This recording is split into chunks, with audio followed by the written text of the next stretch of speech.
Passionnés créateurs, bonjour à vous. Nous nous retrouvons aujourd'hui pour une recette d'apéritif pour la fête des pères ou pour cet été. Nous allons faire de la marquisette. Passons de suite aux ingrédients et à la préparation. Pour cela, il vous faudra du vin blanc doux, 3 citrons, 300 g de sucre semoule, de la limonade pour le service. Passons de suite à la réalisation. La recette de la marquisette est très simple. Elle est prévue en principe pour 1 litre de vin blanc. Donc 1 litre de vin blanc, 400 g de sucre, 4 citrons. Étant donné que je n'ai que 75 centilitres là, je mettrai donc 300 g de sucre et 3 citrons. Prenez un récipient assez grand parce qu'il vous faudra mélanger pendant que ça macère. Donc que vous ayez la place de remuer. Le sucre. Les citrons, alors les citrons on va les couper en rondelles. Prenez un couteau qui vous importe peu, hein, parce que l'acidité du citron et la lame de couteau, ça fait pas très bon ménage. Alors ne prenez pas votre meilleur couteau pour faire ce genre de préparation. Voilà. Alors, on peut le couper comme ça aussi. Hein, de toute façon, plus il est coupé, plus le jus de citron va se mélanger au sucre et au vin blanc. C'est une préparation que vous pouvez faire 2 jours à l'avance. Une fois que ça aura bien macéré et que tout le sucre sera fondu, surtout c'est pour ça qu'il faut remuer régulièrement, pour que tout le sucre fonde. Vous pouvez le verser après dans une bouteille, dans une carafe. Bon, en principe, je récupère les bouteilles de vin, j'enlève les étiquettes et je reverse à l'intérieur. Et quand vous le servirez, vous servez moitié verre de marquisette avec moitié verre de limonade. On vide le vin.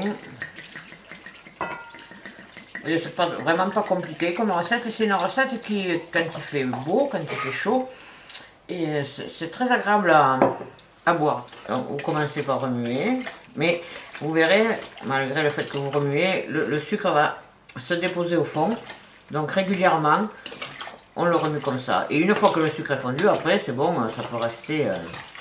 Quand votre préparation sera prête, en fait, il ne vous restera plus qu'à la passer au travers d'un tamis ou d'une passoire très fine, que vous laissez au-dessus du récipient où vous allez récupérer le liquide pour que le citron bien s'égoutte comme il faut. S'égoutte bien comme il faut d'ailleurs, c'est un peu plus français. Et après, voilà, vous le mettez en bouteille et puis, ou dans une carafe et puis vous pouvez le servir. Je vais filmer et le mettre au frigo.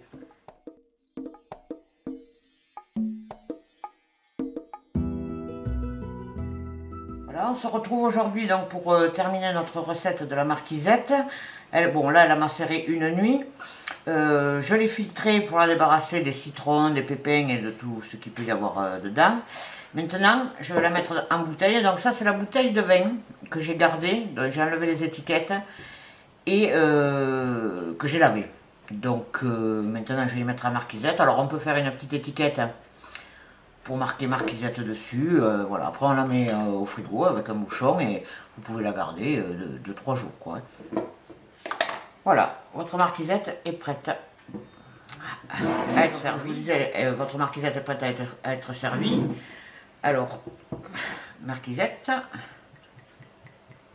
ça peut se boire seul, mais c'est quand même, même si ce n'est que du vin blanc, avec l'ajout de sucre, c'est quand même assez costaud, donc quand il fait chaud, pardon, il vaut mieux la couper avec de la limonade. Et voilà. Donc après vous pouvez mettre quelque chose au bord du verre, vous pouvez givrer vos verres, mais bon, pour l'été c'est sympa comme ça aussi. Voilà, je vous souhaite de bien profiter de cet apéritif pour la fête des pères. Merci à tous d'avoir regardé ma vidéo, n'hésitez pas à me poser des questions et à me dire en commentaire ce que vous avez pensé de cette recette. Je vous invite à nous suivre sur le blog et les réseaux sociaux que vous pouvez retrouver dans la description de la vidéo. A bientôt pour une nouvelle recette, et pour paraphraser le chef qui m'a donné envie de cuisiner, je veux bien sûr parler du grand Joël Robuchon. Bon appétit bien sûr.